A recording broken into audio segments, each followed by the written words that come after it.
Okay, so today we're going deep, really deep, into a case that's, uh, well, it's both fascinating and terrifying. Yeah, it's one of those stories that just grabs you. Exactly. We're talking the Kirtland cult, led by this guy, Jeffrey Lundgren. And the murders they committed. Yeah, the Yeah. murders. And the location makes it even more, I don't know, unexpected. Kirtland, Ohio. Right. You think Kirtland, you think early Mormon history, you think peace. Yeah, not a place you'd associate with, well, with brutal killings. It's a town steeped in religious history, so it's this stark contrast that just adds to the whole unsettling vibe. Absolutely. And our main source for this deep dive is a crime news article called, get this, How Jeffrey Lundgren and the Kirtland Cult Kill the Averys, a Family of Five. Devi stuff. Yeah, no kidding. Yeah. So we're going to try to untangle this whole thing, how Lundgren went from, well, seemingly ordinary to Yeah. cult leader to a murderer. It's a classic case, really, of how the need to belong, the need for certainty can get twisted into something really dangerous. Yeah, I think that's what makes this story so compelling, that contrast. So let's start with Lundgren himself. Who was he before he became this infamous dad figure? Well, he wasn't always a charismatic leader or anything. He had a pretty normal, I guess, upbringing Yeah. in the Reorganized Church of Jesus Christ of Latter-day Saints. RLDS. Yeah, RLDS, a branch of the Mormon Church. He even served in the Navy during Vietnam, so not exactly your stereotypical cult leader background. Right. So where does it go wrong? When does it shift? Well, there were these hints early on like a pattern. Financial instability, for one. Oh. Yeah, and there's this history of him stealing from his employers. So some dishonesty there, some manipulation, even before the whole cult thing. Exactly, like those tendencies were already there, kind of lurking beneath the surface. So how does he end up in Kirtland, Ohio then? So in the 1980s, the RLDS Church, they started making some changes, becoming more liberal. Like, for example, they allowed women into the priesthood. Okay, and this is where Lundgren comes in. Yeah, see, these changes alienated some of the more conservative members. And Lundgren, he saw an opportunity. He positioned himself as like a guardian, a guardian of traditional values. Interesting. So he's tapping into this discontent, this anxiety about the church changing. Exactly. And his job at the time was perfect for this. He was a guide at the Kirtland Temple.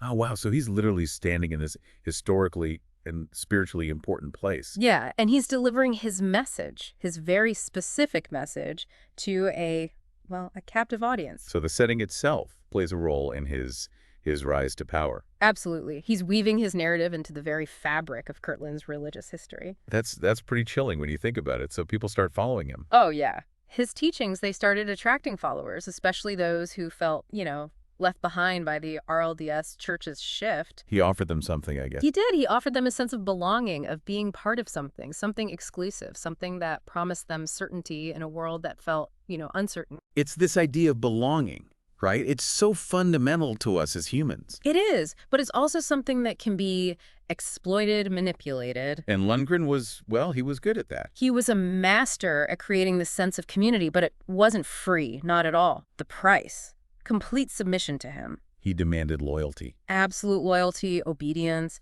He presented himself as a prophet chosen by God. And that's where the classic cult dynamics start to really take hold. They all moved in together, right? Yeah. To a farmhouse. Yep, classic cult setup. Communal living, they called him Dad, the whole 9 yards. They even surrendered their paychecks to him. Wow, so they're completely cutting themselves off, becoming dependent on him. Exactly. Isolation, dependence, that's how he solidified his control. Yeah. Makes it easier to manipulate people when they're isolated. It's like he built his own little kingdom. Twisted, but yeah. But before we get into the really dark stuff, the violence, I think it's important to understand how the Avery family got involved. The Averys, yeah. Seemingly normal Midwestern family. Dennis and Cheryl Avery and their 3 daughters, Trina, Rebecca, and Karen. What drew them to Lundgren?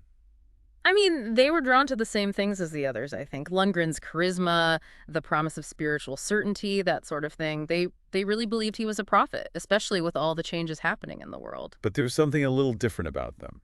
There was. See, while they were dedicated, they kept some financial independence and they chose to live separately. Interesting. So all in on the belief, but holding back a bit in other areas of their lives. Yeah, and Lundgren, he didn't like that. He craved control, complete control, and their reluctance, even though it was subtle, it was like a challenge to his authority. A crack in the foundation. Yeah, you could say that. And that crack, well, it would eventually have some pretty terrible consequences. Sounds like we're at a turning point in the story.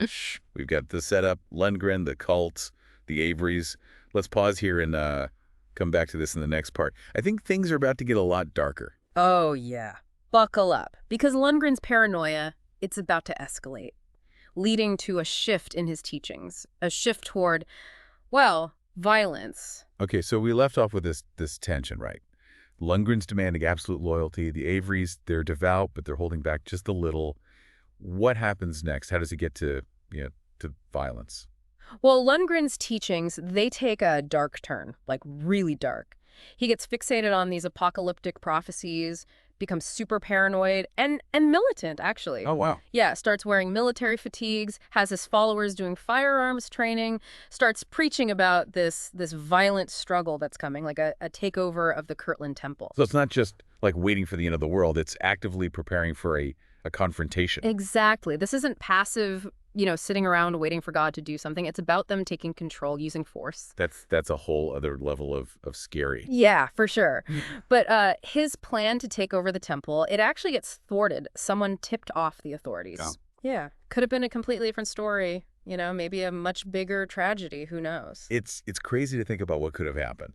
But this failed plan, this public setback, how did Lundgren spin that? And that's where, the manipulation, the real cult leader stuff comes in. He doesn't admit defeat, not at all. He twists it, says the attack being prevented, that was a test from God. Wow. Yeah, he uses this failure to justify even more extreme measures, says they need to get a blood sacrifice to appease God and reach the promised land, Zion. Okay, now it's getting really, really disturbing.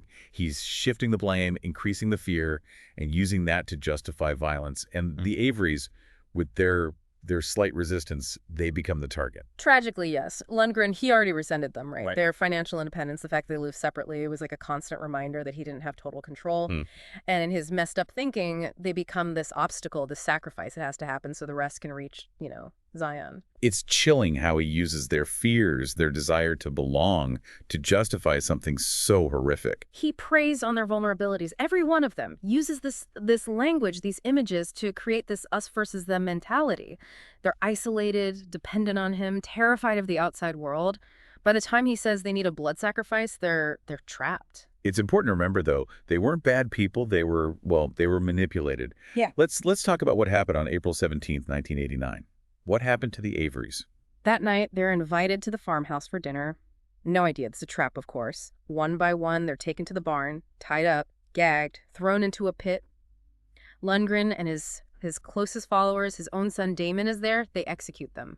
Just like that. God, it's hard to grasp the terror they must have felt. Yeah. Betrayed by people they trusted. It's a brutal reminder of what blind faith can lead to, how dark humans can be, especially when someone like Lundgren is pulling the strings. And you mentioned before the police were actually at the farm the next day, right? Yep. Always complain. Yeah, just a total coincidence. They searched the barn, but they didn't find the pit where the Averys were buried.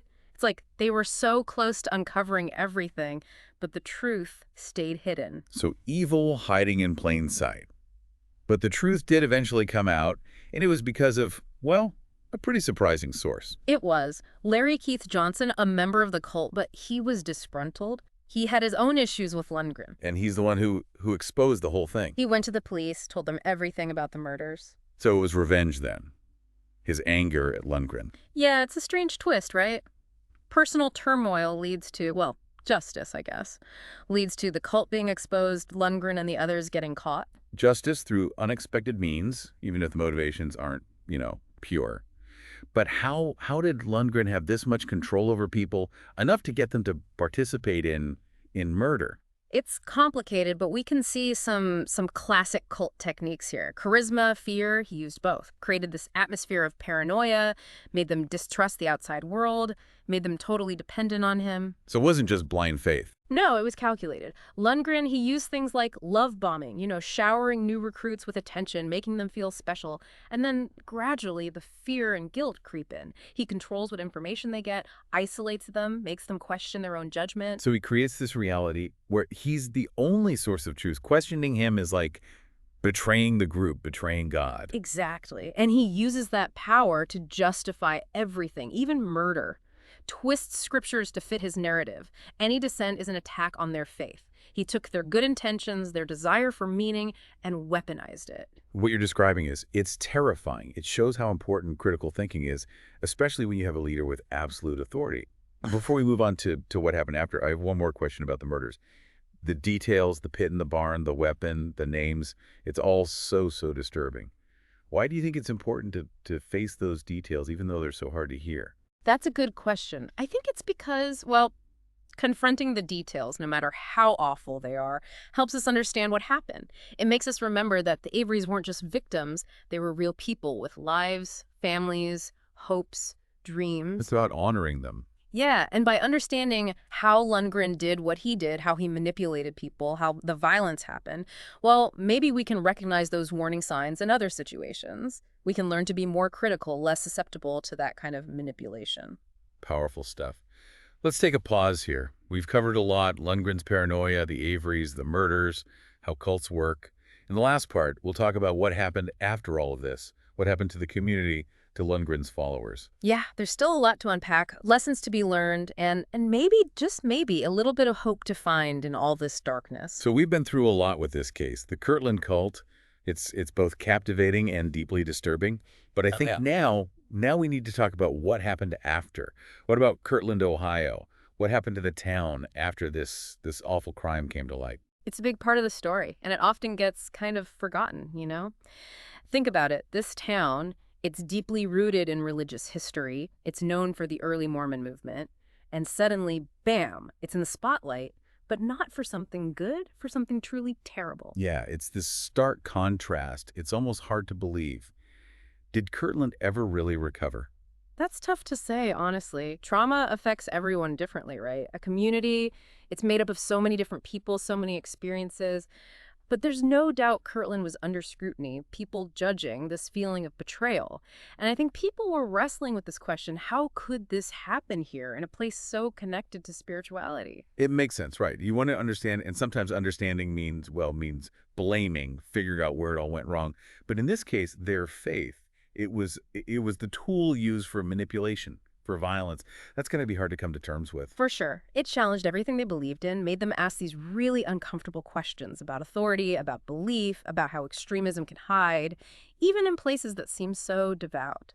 And it wasn't just the community as a whole, right? There were people, individuals, who were deeply involved, who actually participated in the murders.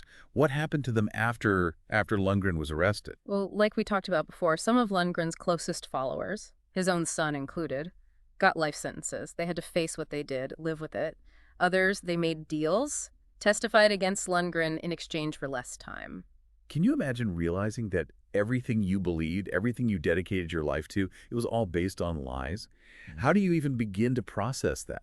It's like deprogramming, I guess. Unlearning everything the cult taught you, trying to figure out who you are outside of that controlling environment. Therapy, maybe, finding new beliefs, or maybe rejecting religion altogether. It's different for everyone. There's no one right way to heal after something like this. It's complex. But is there any hope in this whole story? Well, aside from the fact that Lundgren and the others were caught, I think the most hopeful part is Larry Keith Johnson. Remember, he was the one who exposed the murders, the one who went to the police. Right, the disgruntled member. But it was his own desire for revenge, wasn't it? Yeah, he wanted to get back at Lundgren. But it ended up saving lives, probably prevented more suffering. It's interesting how something selfish, something like revenge, can lead to justice. It shows that, I don't know, anyone can make a difference, even if their reasons aren't, totally pure. But this story, it definitely leaves you with a feeling of sadness for the Averys, for what happened. And it makes you wonder, How do we stop this from happening again? That's a question we should all be asking ourselves, I think. It's about thinking critically, being a little skeptical, recognizing the signs of manipulation, understanding that blind faith, especially when you combine it with a charismatic leader in isolation. Well, it can be really dangerous. It's a reminder to pay attention, to be careful, not just for ourselves, but for others who might be vulnerable. Exactly. We can't change what happened in Kirtland, but we can learn from it and hopefully protect ourselves and others from falling into that trap of blind obedience, of unchecked power. Thank you for listening to this deep dive. Well, it was a tough one. But hopefully you'll take something away from it, keep asking questions, and as always, keep diving deeper.